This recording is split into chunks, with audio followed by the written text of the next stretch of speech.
Good morning and welcome to the Gruber Tesla Roadster Roundtable. I'm Mark Schaffner. My name's Victor Vianes. Good to have you this morning. Pete is in the first week on vacation.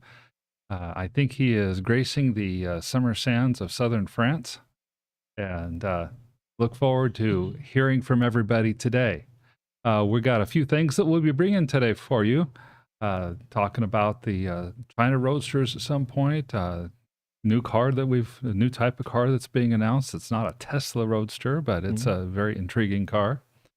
But I thought we could start out by just listing one of the cars that's come up for sale recently. If Jesse, if you'd like to take and put the navy blue Roadster up on the screen. This is a Roadster that's going to be sold. It's on the Gruber Motors listings on the Roadster selling service. Gruber Motors has this service as it's a free service that we do for our customers. It's really just a matchmaking. All we're trying to do is get the people who want to sell their Roadsters in touch with the people who want to buy them. We have now over 400 people on the want to buy list. So we'll announce these Roadsters when they come up for sale, and we'll do what we can to help the people market these as well. This is a one-owner Roadster. I'll start by going through the listing, and then this Roadster's been in our shop as well. Yes, it has. This one-owner Roadster, it's a 2.5 Sport. It was one of the last Roadsters sold as a new car by the Santa Monica Tesla dealership. It is fully loaded. In this case, it includes every option that was available at the time, such as the executive leather, the infotainment, clear coat, carbon fiber accents, the forged aluminum wheels, adjustable suspension, hard top, the HID headlights, so on and so forth. It spent most of its life garaged in Southern California. It's been meticulously maintained. Now it is up in Sedona, Arizona, and the owner says of this car, it's been the most reliable and most fun car of all the sports cars I've ever owned. I'd hoped to keep it forever, but I now have moved to a place where a high-performance electric sports car is just not a practical form of transportation. So I'm reluctantly putting it up for sale. What can you tell us about this car? Well, for one, it's beautiful. It's one of the most beautiful cars I've actually seen in our shop. It's one of the preferred ones. Deep blue, the carbon fiber, an overall excellent car. It's a 2011 VIN 1141. And when we received this car, it was in well-working order. The owner had sent it to us for some preventative maintenance to ensure that we preserve the vehicle. Okay. Let's see what was completed. We did an annual, which is an overall inspection of the vehicle to ensure that suspension, cabin functionality is all working well. We did a 1.5 PEM upgrade, so we took care of all the engineering defects and all the preventative maintenance within the PEM. And so that's like the insulation and stuff like that as well? Correct. So Okay. the insulation, the caps,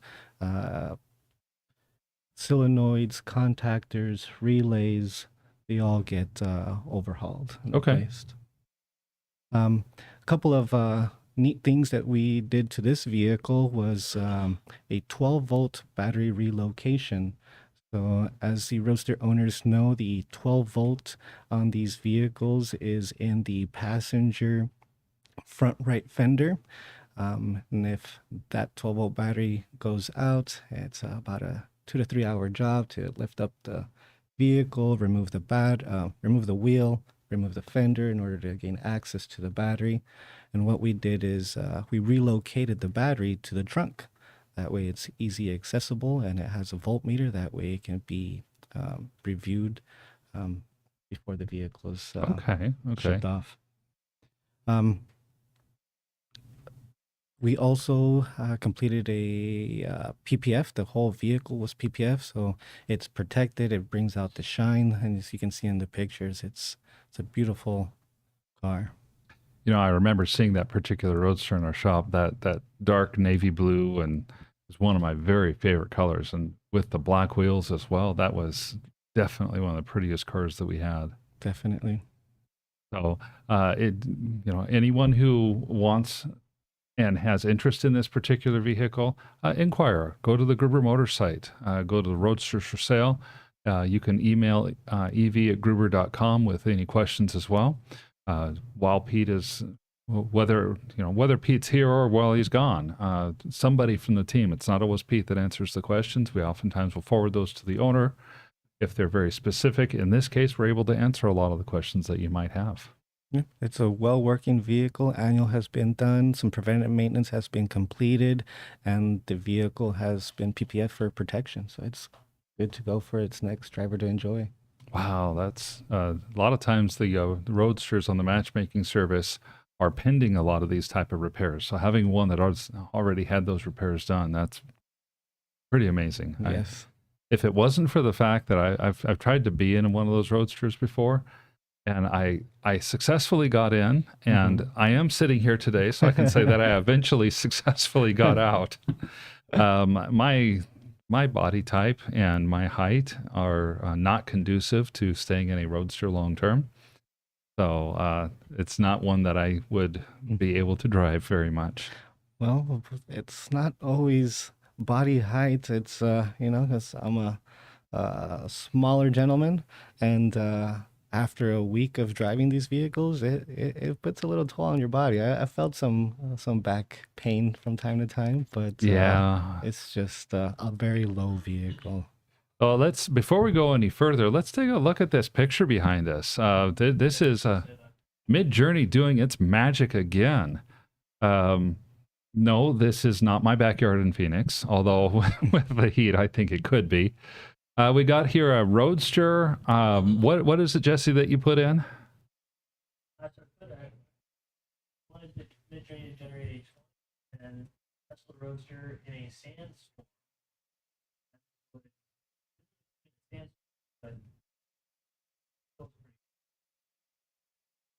Yeah, I absolutely love the color on that. What kind of things, Victor, do you see that might have been mistakes on this particular Roadster? I think it's a beautiful mistake when it comes to the amount of hood veins. It looks very aggressive. I personally like it. And the headlights, it looks like we have maybe an additional chrome piece there in the middle. Ah, okay. Yeah, I love the look of this particular car, and it's out there in the middle of some desert. Don't know what kind of towers and stuff would be behind it, but the picture of the car with the gloss sand and the sand behind it is something else to see. So good job, Mid-Journey, again. And Jesse, thank you for doing that for us. I've been depending on Jesse a lot to help provide the background for these. Pete's big shoes are big shoes to fill. Yeah, I think I actually, you guys probably heard me, but my mic was muted. So just for people that didn't hear me, the prompt for this for Mid-Journey was 2010 Tesla Roadster in a sandstorm, and it didn't quite meet that, but it's still a pretty good render. So yeah, we've been relying on AI to help us with some of these lately. It's very helpful. Yes, definitely. Let's go ahead and pull up the picture called MG Cyberster. There's another type of Roadster that's going to be coming for sale this next year, and it's not coming from Tesla. We obviously are waiting with kind of bated breath. I don't say that too much because I would suffocate from not being able to breathe. But we would love to see the next generation Tesla Roadster come out. In the meantime, MG, that famous British car brand that is not British any longer, actually, it's debuting its Cyberster electric Roadster at the Goodwood Festival of Speed. This car has been announced as pre-production and will be available for sale in early 2024 to buyers in both Europe and China. The reason I say it used to be British is that SAIC, a Chinese car company, bought out MG in the mid-2000s. So they have actually owned the MG brand for close to 20 years. And they did preview this car a couple of years ago, so that they had intention to build it and get it put out, but no one had heard about any specific release date until the car show, the Goodwood Car Show. This car is going to come in both a single motor rear wheel drive version. Has 310 horsepower in that configuration. It also will come in a dual motor all wheel drive version that ups the horsepower to 536. So, Wow. has a couple of battery variants. There's a 64 kilowatt battery that'll provide a little bit less than 300 miles of range, and a larger 77 kilowatt hour battery that can stretch the range to as much as 370 miles. 0 to 60 speeds weren't published, but they're expected, at least with the dual motor, to be sub 3 second. The weight of the single motor Cyberster wasn't disclosed. They did disclose the weight of the dual motor variant. It's for a little car like that, it's following the tradition of EVs. It's going to be heavy. Curb weight's 4,376 pounds. Oh. That's, I think, about 1,000 pounds heavier than the Roadster. Wow. Yeah. Wow. The pricing is where I was kind of taken back. $70,000. $70,000 for a brand new EV. Yeah, for a brand new sports car style EV with a sub 3 second 0 to 60 time. I think that's a bargain. I think so too. You know, unfortunately, North America is not one of the markets that they're planning on going into. Oh, that's a shame. So if you want to go to China, you could get it. If you want to go to Europe, you could get it. It didn't mention on my article here, but I've heard that in China they may be starting these as low as $40,000. Wow, does that mean I can purchase one from China and then bring it to the States? Well, yeah. Think about it. Even if you have that rumored 50% tariff, that's only $20,000. $60,000 for a car like this might not be bad. Mark, on that one in the picture, it looks like the steering wheel's on the same side as us, though. That's strange. So, are there other markets out there? Like, is China one of those? Do they drive on the same that we do? Yes. Left hand versus right hand. Yeah. Yes, China is a left-hand drive. Most of Europe is left-hand drive. I know that Britain is right-hand drive, and there's a couple of other places that are. But yeah, if you take a look at the picture of the interior, you're going to see that it has these really nice. I guess they're called gull-wing doors. I don't remember the exact term for them. But that's there's that. Oh, that looks very luxurious. It definitely does. That's a very cool look, and then you've got the top view as well that you can look down into the two-seater. Look at that big front display. That reminds me of what was it? The Lucid Air that we test drove last year. Yeah. They said that's a 3-screen display, and so there's it's. I think when all is said and done, it's about 6 inches tall and close to 30 inches wide. Kind of crazy. So a couple questions coming in, couple of comments. First, Lightning Rod. Hello from Thunder Bay. Glad to have you on, Lightning Rod. Welcome this morning. And Hekar Muna says that Mazda's developing a Roadster. They're trying to get the suspension tuned. And it's Shekar? Yes. Correct. Yeah, the S didn't make it in there for some reason. Okay, so our apologies for the typo there.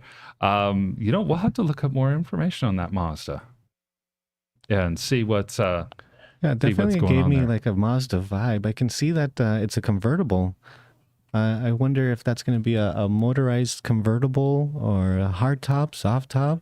Yeah, I don't know. It's without the bar across it. I'm thinking it might be a convertible hard because you can't put a hard top on there if you don't have some sort of a support bar across it like the Roadsters have. No, you're right. Yeah.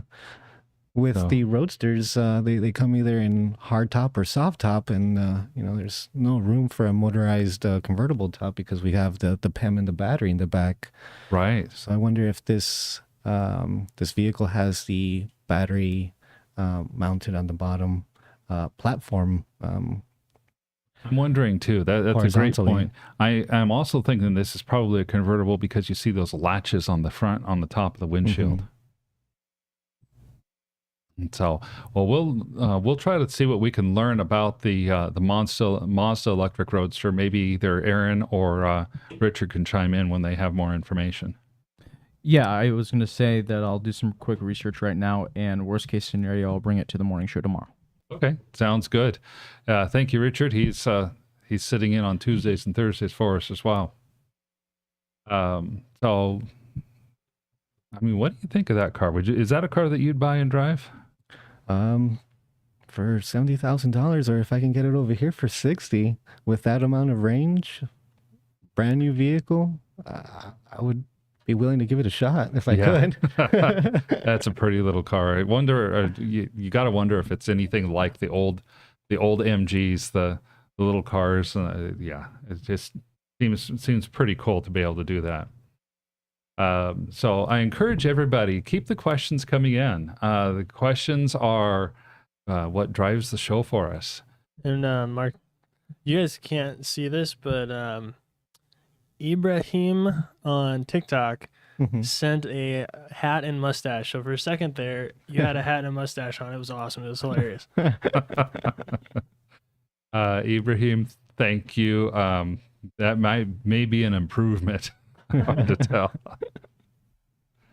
That's pretty awesome. Thank you for doing that. That looks like a really cool car. I wonder where they're fitting all these components. The battery, the drive units. They said one came out with dual motor, right? Yeah, it's got a dual motor configuration, so you're gonna have probably drive units front and back, and that's a really little car to stuff all that stuff in. So that good question there. I'm not sure.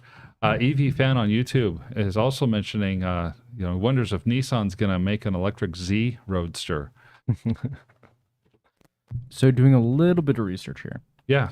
It looks like the Miata will be their Roadster type vehicle. It's Interesting. It's not looking like it'll be a Z. Mazda Something Miata? much more Roadster looking. Yeah, for the Mazda one. Yeah. We'll have to Okay. see. I'm definitely going to do more research on this. It looks like this is relatively new news, and I will bring it tomorrow morning. Thank you. Please do that because, that Mazda Miata, the front there in that quick picture looked very much Miata-like. And the Miata was just, to me, the Miata is the car that started the modern Roadster movement. Little two-door. That little two-door, because MG was kind of out of the marketplace. You had those 60s cars, 60s and 70s during the muscle car area where you had the little two-seater Roadster style cars, kind of rough to ride in and harsh driving and everything else, but they were a lot of fun. Well, they are. Okay. And then it wasn't until the late 80s until the Miata came out, and there was a big long gap between that, and then that's when they came out again. So, I wanted to give you guys all an update on the China Roadsters as well. The China Roadsters, we talked to the seller. These Roadsters are on the ship now.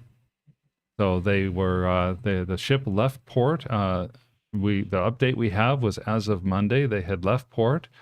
Excellent. They're on the water. They're on the way to the United States. Oh, thank goodness. As of today, we're expecting them in port in mid-August, and we're expecting them to clear customs as well. That we have dealt with cars with customs. You remember Raphael's car? Yes. How many weeks did that take for us to clear customs? A couple, and it's always a learning experience, but it's the best parts. We learn and we get better every single time. That's right. The best news I heard is that they've got a customs agent already hired, and they're going to take care of that themselves. That's always good news. So they're optimistically saying that they think that it'll be in customs a couple days. They said, yeah, sometimes they do random inspections, and it may be 6 or 7 days in customs. Assuming the worst, assuming that they're in customs for a full week, that would mean we would get them here at Gruber Motors sometime late August. Right. And looking forward to that very much. We are planning a media event for the arrival of the 3 Roadsters. We will be opening the containers with everyone here, for everyone to be able to see and show off the Roadsters to the attendees. One of the questions that I still have, and I don't know that we'll have answered before then, all those parts from that fourth Roadster. Right. Who whoever buys the Roadsters, what are they going to do with all those parts? I'd like to purchase those parts and put them into our inventory, to be honest with Yeah, you. we need those parts. Last year, I believe we bought 2 parts cars, and they come with a hefty price tag. So Yeah, that's true. I've thought that exact same thing. I saw that big bin of doors and wheels, and obviously the tires are probably not good. They're 15-year-old tires, but still, at the same time, I don't know. It was humid. It was protected from weather. Yeah. it's definitely going to be interesting to see the vehicles once they arrive and see the current status. Yes. If we have, all the extra parts, maybe we could assemble a whole Roadster. I believe the frame was missing, and I have a frame in our inventory that we could use. Oh, there we go. There we go. So what I'm hearing is project time, YouTube video, content creation. Frankenstein. Exactly. Frankenstein, yeah. That would be The reassembly of a the reassembly of a Roadster that it was from the parts that were missing from China, and we don't know whatever happened to the frame. Mm-hmm. But if we use the VIN number that's with the frame on the Roadster that we have, we may be able to even get something like the battery pack. I don't know what we do for the PEM though. Is the battery pack and PEM missing? Is it just car parts, body panels? My understanding is it's just car parts, body panels. The PEM and the battery pack are the two large pieces along with the frame that are missing. Hey, maybe we could put Model S stuff in there. Yeah, now you're thinking. Oh, now we're talking to Frankenstein. Oh yeah, get a plaid motor. Throw that in there. Our first EV to EV conversion. That's right. That is true. That is true. So on Facebook, Salman Irshad says, "Hey, thanks for joining us. Glad to have you on. I Thank you. encourage everyone who comes on, please let us know where you're coming from as well, and keep those questions rolling in. We love to respond to them. Yeah. Oh, Any new viewers, please subscribe that's right. Mm-hmm. down below You know, somewhere. we Like button. we never say that. Victor, thank you, Yeah. because we need to get on top of that. Thank Yep. you for viewing, and please continue. That's right. That's right. On these Roadsters, so far, the high bid is $2 million. We received that bid in May for the Roadsters. We've had people who are interested potentially in bidding on these Roadsters that have not been intimidated by that $2 million bid. The biggest obstacle has been, well, if I'm going to bid this much money on these cars, I think I want to see the cars and not be stuck with cars in China that can't get out. Exactly. Bring them here first. Let me make sure they're real. Yeah, that's exactly right. That's exactly it. Let me make sure that these cars really are real, and maybe you guys even take a look at them, and then we can talk. So while the bid is currently $2 million, I have to say I would not be surprised if the bids ended up going higher. Right. I'm still open. Yeah, definitely. So that's, man, we're just blowing through stuff today. Question that we have on YouTube from Highlander Apparel. It says, "Hi guys, happy day from Oregon, Ohio." So thank you guys. Thank you for coming in from Ohio. This is the weather. Yeah, tell us how the weather is in Ohio. Here, we're about to go into day 20 of 110 plus. One Hungry Clippo on Instagram has said, "I will bid $3 million, but I got to win Lotto first." Well, Same here. I know Powerball is pretty high up, and Are we up past $1 billion? It's getting there. I know. I saw last night here in Arizona in Chandler, somebody had won 200,000, but the Yes. actual jackpot didn't get claimed.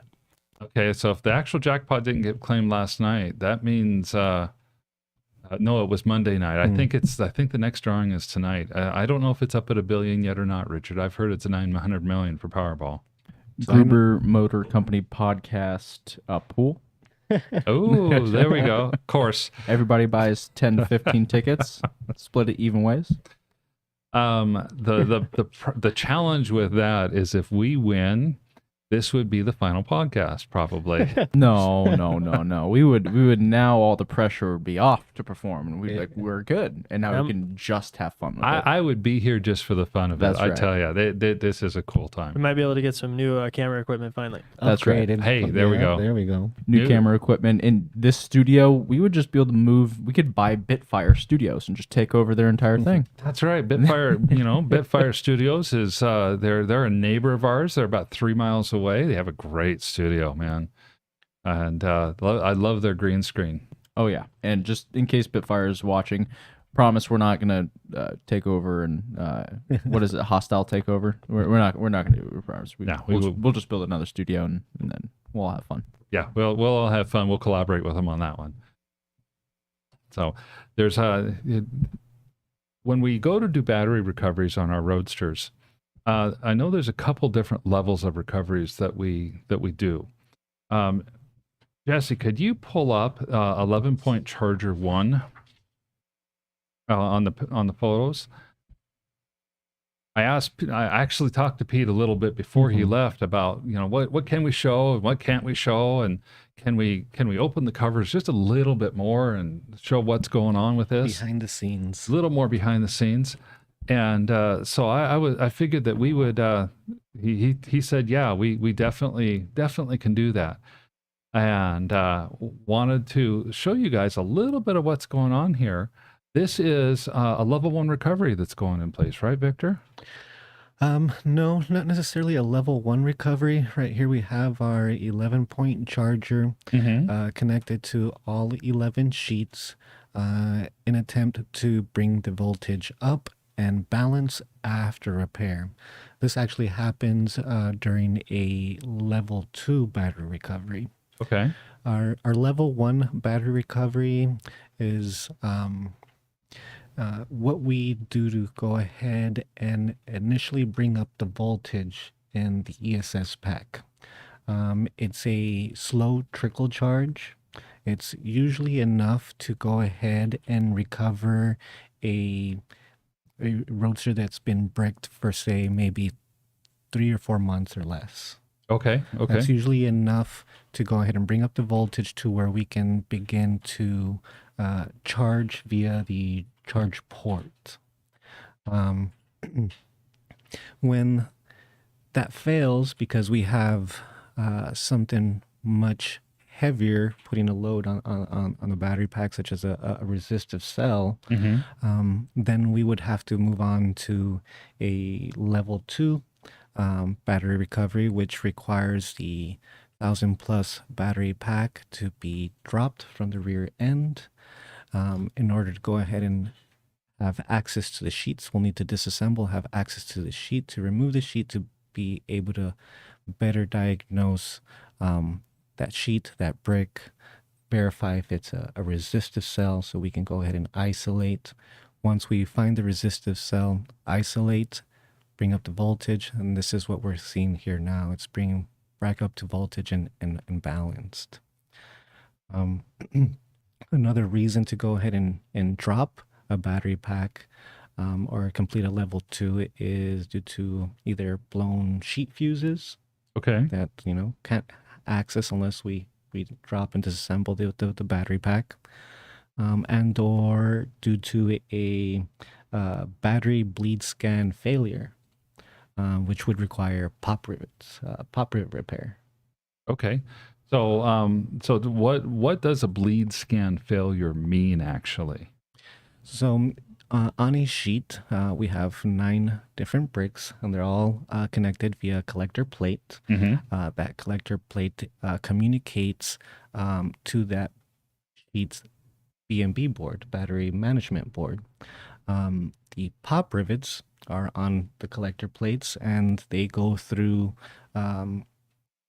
hot and cold cycles, which would cause the pop rivets to expand and contract, and providing false information or incorrect data back to the battery management boards. So what we do to repair that, to fix that, is we drill out the pop rivets and replace them with a nut and bolt that we can go ahead and confirm the clamp force on. Okay. And that way the nut and bolt are more resistant to the expanding and contracting from the heat from the battery. Exactly. I see that. Okay, I see. I do remember watching, I don't remember who we were training, but we were watching and training somebody. Mm-hmm. And you got to be kind of careful when you're putting those rivets back in. Yeah, stable hands. Yeah, no shaky hands. We had a little flash, and I don't remember who it was, but I do remember the flash, and it temporarily welded that wrench to that battery. Yes, we won't name the tech. Yeah. But yeah, at times, if you're not careful, you have collector plates. You know, you have your positive, negative, and if you to drop a tool, drop a piece of the pop rivet in the wrong, incorrect location, then yeah, you're gonna have some sparks. Need a video of that. No.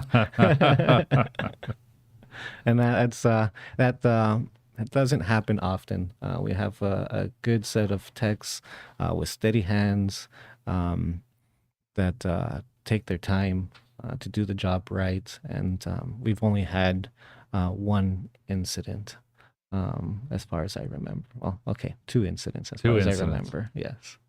That's really impressive, because there's not a lot of room when your guys are working there. No room for error. So there's very little room for error on that. And one of the things I know we haven't mentioned yet, and it kind of happens before you drop the battery, because I'm a little more attuned on the software side. Mm-hmm. Locating the brick, if there is a resistive cell, if there is a level 2 battery pole that is needed, Mm-hmm. locating that brick is actually a software function, isn't it? More than it is dropping and starting to search. Yes, to a point. It will provide information on what sheet and what brick is having issues or showing low voltage. Mm-hmm. But there are 69 cells in a brick, so there is some hunting that is involved. Yes. Most definitely. Hey, we've got a couple of questions that have come in. First, Salman Ershad from LinkedIn says, so what are you guys up to? Today we're up to keeping cool. The 116, 118 today? Yeah, I high? think so. I think so. It's all I know is I'll walk out. I leave to come here about 15 after 6 in the morning. It's just after sunrise, which is the coolest part of the day. Mm-hmm. And it has cooled all the way down to 95 degrees. Jeez. Yeah, it's like being in a blow dryer as soon as you walk outside. That's crazy. Yes. These cars definitely are not liking the heat. We have an increase of service repair for compressors. Oh, sure. So it's just heat's just way too much this year. Well, and have you taken off from trying to even drive the Roadster back home because of the heat? Yeah, so every vehicle that comes into the shop, every Roadster that comes into the shop is test driven before it departs back to its owner. Mm-hmm. And I do some long range test driving to ensure that the battery thermal management system is working correctly. And even after replacing and overhauling the thermal management system, these vehicles are still getting too hot and have to pull over after a good 30-minute drive to let the PEM cool down. That's the battery perfectly fine and stable when Yeah. it comes to the heat, because it's cooled off via the AC system. But when it comes to the PEM only has a fan connected to a duct that cools off the heat sinks. There's only so much you can do with ambient air. Well, especially when that ambient air is coming from about 3 inches above the pavement, which is 160 degrees to 180 degrees. Yes. So a 25-mile drive home requires 2 stops. 2 stops. Right. Oh my gosh. Oh my gosh. Plus, you said, go ahead, Jesse. I was just gonna say, there's another picture. Do you want that one? We'll get to that one in a minute too. Okay. Plus, you've mentioned that the air conditioning cools the battery. That means you're not getting air conditioning, and it's 115 to 120 degrees outside. Right. The driver and passenger is not important. The battery is more important than the driver. Now I have to admit one thing here. I wear light gray because it's going to be 115 outside today. You're not wearing light gray. You're a brave man. No, it's really hot, and black is not the preferred choice. No, I would think not. So we'll go back to our questions here real quick. YouTube, Highlander Apparel. He's coming to us from Ohio, if I remember right. Says there's lots of smoke up there from the Canada fires, but the temperature is okay. I have a feeling that you stick the Canada fires down here, and it might be cooler than what it is right now.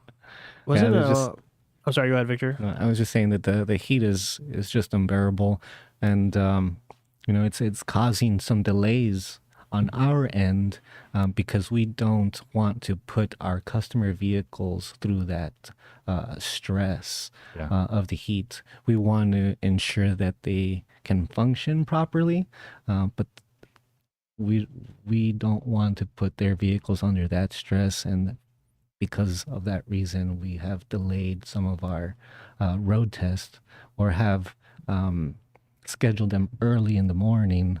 That way we avoid that high temp. Excellent point, because a lot of our Roadster owners that are bringing Roadsters in here are doing so via transport. These Roadsters don't exist here in the desert Southwest. They live in California or Washington or Maryland or Chicago or up in areas of the country that just don't get our kind of temperatures. And for the clients that we do have here in Arizona or in Nevada, some of these customers or clients, they go to the extent of air conditioning their garages to ensure that the battery health maintains good. That makes sense, especially a split system can be as little as $1,500 to $2,000 installed. So it makes a lot of sense. YouTube EV fan says, how do you get extra sheets if Tesla doesn't make them anymore, or does Tesla make them? That's a great question. Tesla does not make sheets, and the only source that we have is to purchase a donor vehicle. We have to go to the extent of purchasing a Roadster to be able to sacrifice one to put many others back on the road. Yeah, thank you for that clarification there, Victor, because you're right. It's not, and this isn't just with the battery sheets that we have this issue. We simply don't throw parts away right now. No, Gruber Motor Company does not throw anything away. And that's, I'll say it on air. He's a pack rat. That is true. He's also there with his, ready as soon as the auctions go for these Roadsters that we find all over the place. We buy as many of those as we can to try and keep these things on the road. I forget what it's called. We have a couple subscriptions for that, but we're actively out there trying to get those things. Yeah, the Copart auction site and the Insurance Auto Auctions IAA. I help Pete maintain the subscriptions to both of those sites, and anymore there's only 1 or 2 Roadsters a year that come up on those sites. But we are exactly, in spite of Pete being a pack rat, Pete's also one of the most organized people that I've ever seen, because that shop, he keeps that, he and you and the team keep that shop looking fabulous at all times. And I know that Pete is constantly doing things to help improve the organization there in the shop. Absolutely. He's always, everything that we keep usually gets reused. Yeah. Yeah, we have a lot of tools that have been made from used parts, cabinets that hold chemicals, heat sinks that have been converted into stands for our headlights. So everything can be repurposed if right thought process is there. Just get creative. Just get creative. So One Hungry Hippo on Instagram has I'm sorry, One Hungry Clippo on Instagram. Yeah, the first one sounded funnier. Asks, how long does it take for this kind of voltage charge? And if you want to pull up that 11-point charger 2 picture while we're answering that question, Jesse. So, what does that take? You know, I unfortunately don't have an answer for this question because every battery pack, every sheet is slightly different. And as much as I pressure the techs and the engineers to get ETAs so I can communicate to the customer, you know, sometimes it's not science, it's an art. Yeah. And a lot of times it's just waiting to see how the battery pack responds to the repair. What about the worst one you've seen?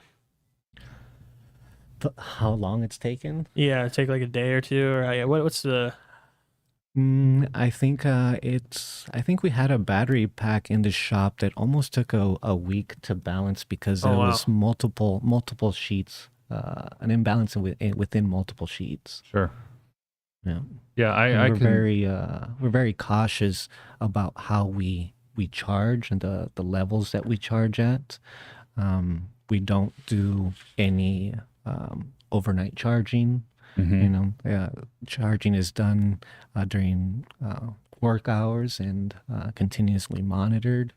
So, well, we're cautious to the point that we have a battery bunker now as well. Yes. If we are going to be doing any work on batteries that we think might have any kind of risk, we'll take those batteries out to the bunker. And the battery bunker is just it's an 8-foot by 40-foot sea container. It was a single-use container, and we have put air conditioning into it, and I'm hoping that it's staying somewhat cool in this extreme heat. Yeah, we've converted it into a lab, and if there is a need to do any overnight charging, or like you mentioned, if we have any thoughts that there might be some potential risk, any risk at all, it gets rolled outside into our battery bunker to ensure that our facility remains safe. Yeah, so I appreciate the attention to safety that you guys take. Having been here in the past and seeing some of the how bad it can be if something goes sideways. Yeah. So on Instagram, Thick A Rio, why are you all wearing sunglasses? Why not? You know, the sunglass question comes up on a somewhat regular basis.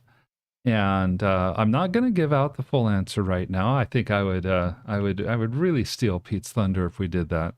I know that he's working on a video though. At some point, we're going to reveal the reasons behind it. Yep, and then don't forget we got the sunglass case right there in front of Mark. Those are coming soon. I was hoping to get them yesterday, maybe in the next day or two though. Nice. Yeah. Those guys right I haven't there. seen those. Oh yeah, these are full grain leather sunglass cases. They're gorgeous sunglass cases. Let's see. We've got the Gruber motors there on the front. And that one is a Founder Series, but the first 100 that we sell are going to be Signature Series sunglass cases. Gruber Motor Company is engraved in it, laser engraved on the back. And for people who buy and decide that they want to customize them, things like their VIN number or something like that, we'll be able to put those on there as well. But yeah, the answer for the sunglasses, you know, we've had everything from we're aliens to we're drunk to we're not awake to this is the Matrix, we're AI. Those are some of the better ones that we've had.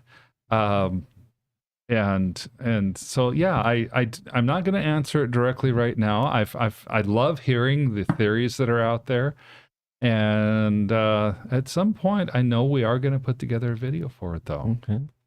And Pete always likes to say too, put on your own sunglasses, you see what we see. That's right.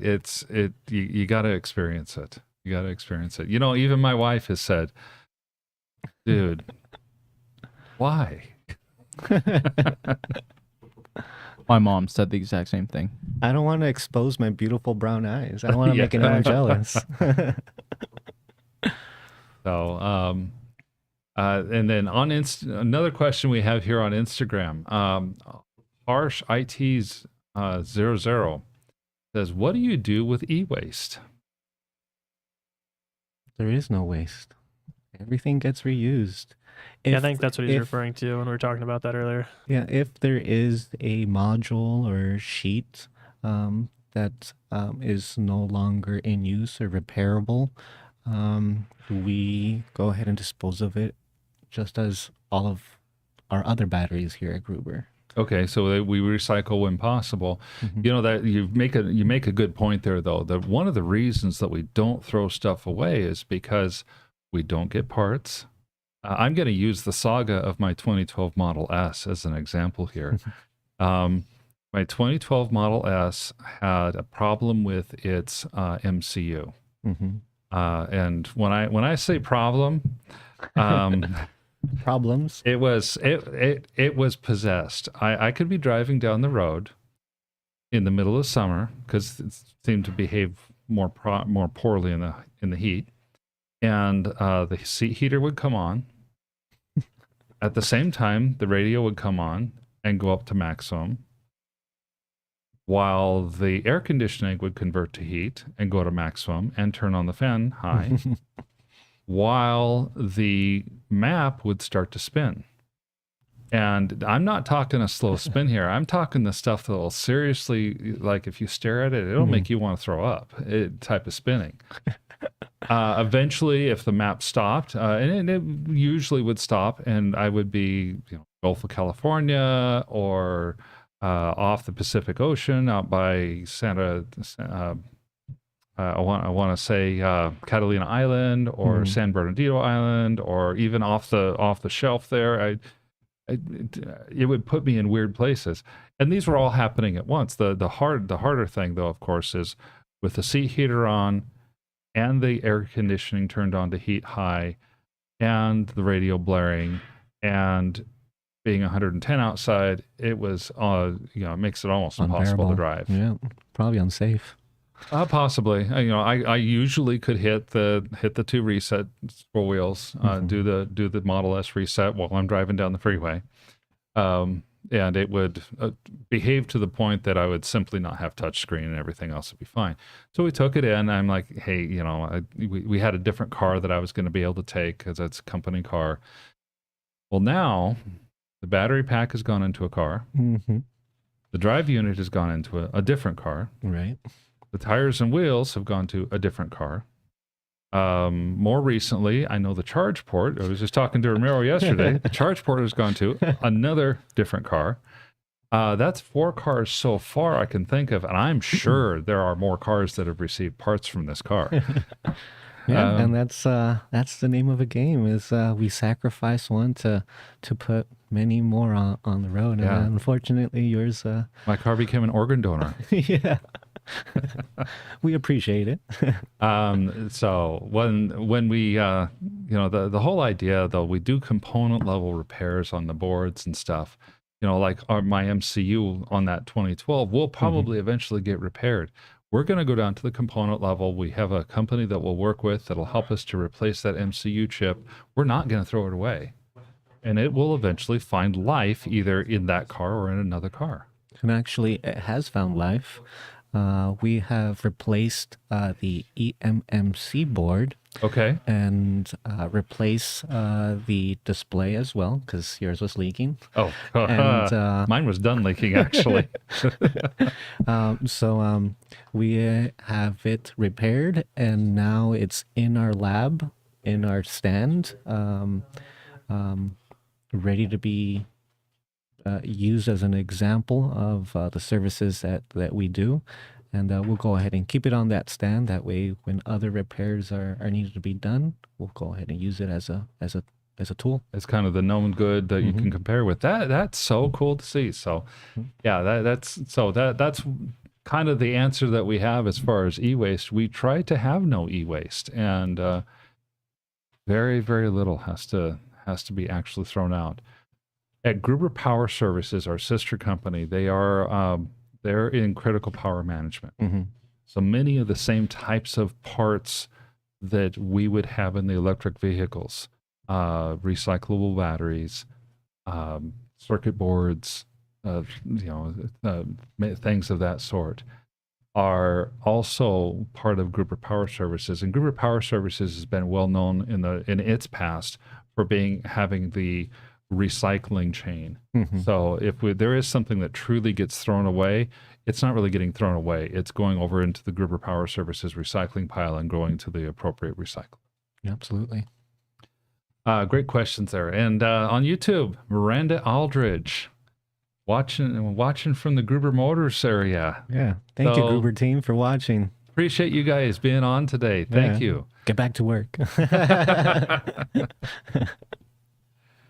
So, we've talked a little bit about the level 2 as we were looking at that 11-point charger. And that 11-point charger, by the way, guys, that's one of our creations. That's very similar to something that Tesla has itself. In fact, we've repaired a couple of the Tesla chargers, but theirs were more for the level 1. Right. So tell me more about what would happen if a car came in and you decided it was a level 1. Since it would not necessarily go on that 11-point charger. Okay. Well, usually the Roadsters that we receive, unfortunately, are dying or have already been bricked. And once the vehicle arrives and we go through our intake process, we take readings, and our very first attempt is to be able to place it on a level 1, which is a trickle charge. We go ahead and use a DC power supply to connect to our custom extension boards that replace the B&B. Oh, okay. And we go ahead and introduce voltage to the pack's entirety. But it's a trickle charge, so we at times are unable to do a battery recovery when there's a resistive cell. If there was a imbalance, if the vehicle was left uncharged for a certain amount of time, like 3-4 months or less, then we can successfully recover the battery pack with a level 1 recovery. But for those that have resistive cells, multiple resistive cells, blown sheet fuses, pop rivets that need to be replaced or repaired, it will require a level 2, which means the vehicle needs to be moved on to a lift, suspension needs to be disassembled, and the 1,000-pound battery pack needs to be dropped in order to gain access to the sheets to do some further diagnostic. Oh, okay. Now, for everybody out here, my hope is that we'll work with the social media team this over the course of this next week, and maybe next Wednesday we can actually see a video of beginning to end a battery drop. Yes. The team did awesome work this last week. They looked through our history archives, did some research, and had pulled some stuff up.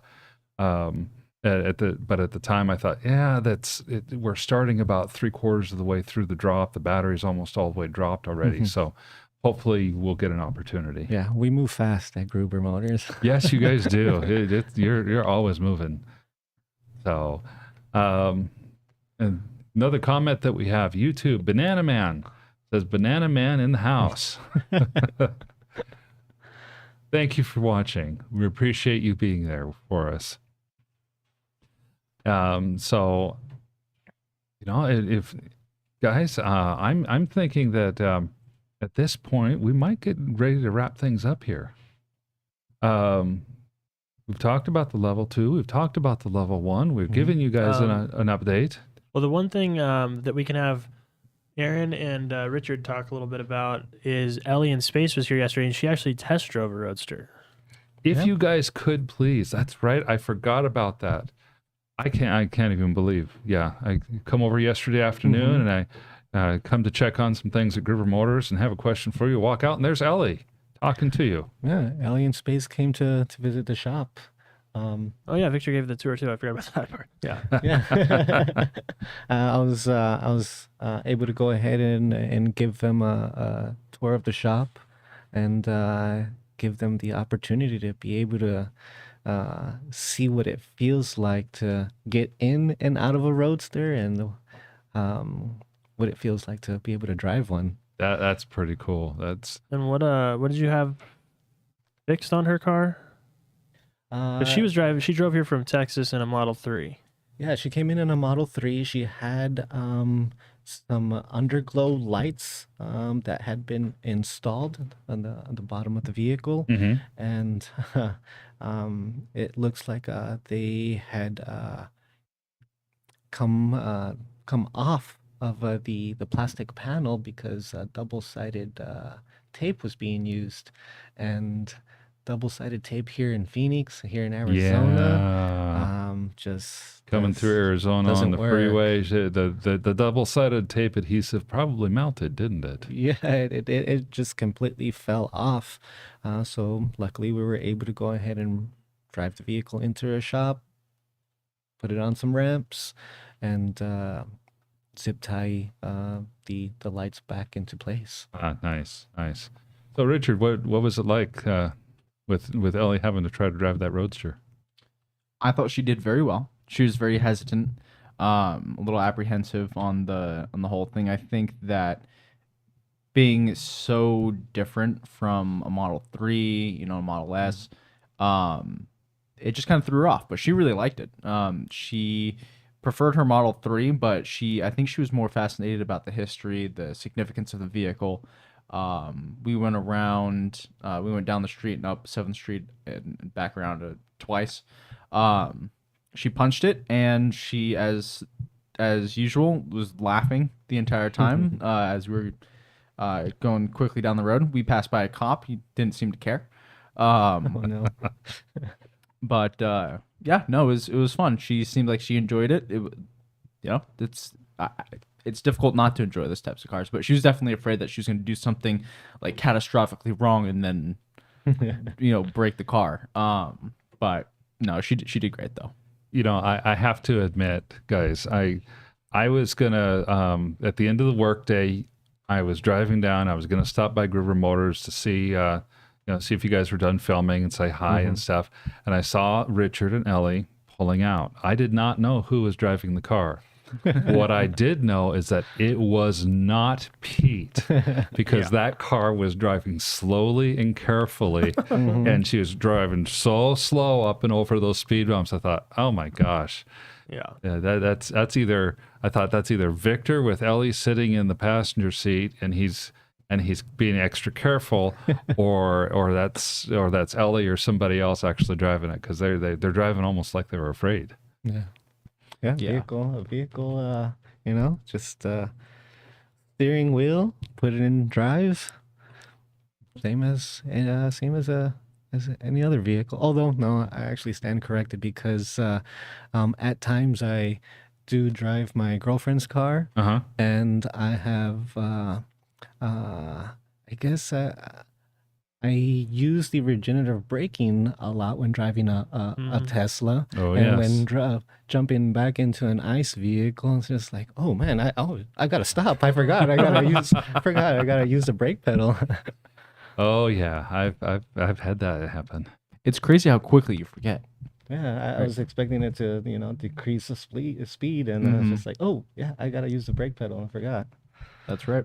Yeah. So, let's, Ellie, thank you for coming by. We really appreciate you spending some time with us. I encourage people, go to Ellie in Space on YouTube. Watch the video. She did a video, about a 45-minute video in the There's a shop. live stream, yeah. With a live stream, and I think it was a well done video. It's really, really good time that you guys had. So that's going to wrap us up for today. I encourage everybody, come tomorrow, same time. Richard and I are going to be here on the Tesla podcast, the Gruber Morning Show. That's where we talk all things EV and green energy and kind of what's going on with the world in this area. We have a fun time, have a great time. We'll do that same thing next Tuesday, and then here next Wednesday, again 10 o'clock. It's Pacific Daylight or Mountain Standard Time, and Victor will join me again. Especially look forward to seeing if we can get a battery drop on this next week. Will do. But we'll share the news. As I like to say, you guys and your comments, you make the show happen. So we appreciate all that you do. And, Thank you. Love having you on. Take care.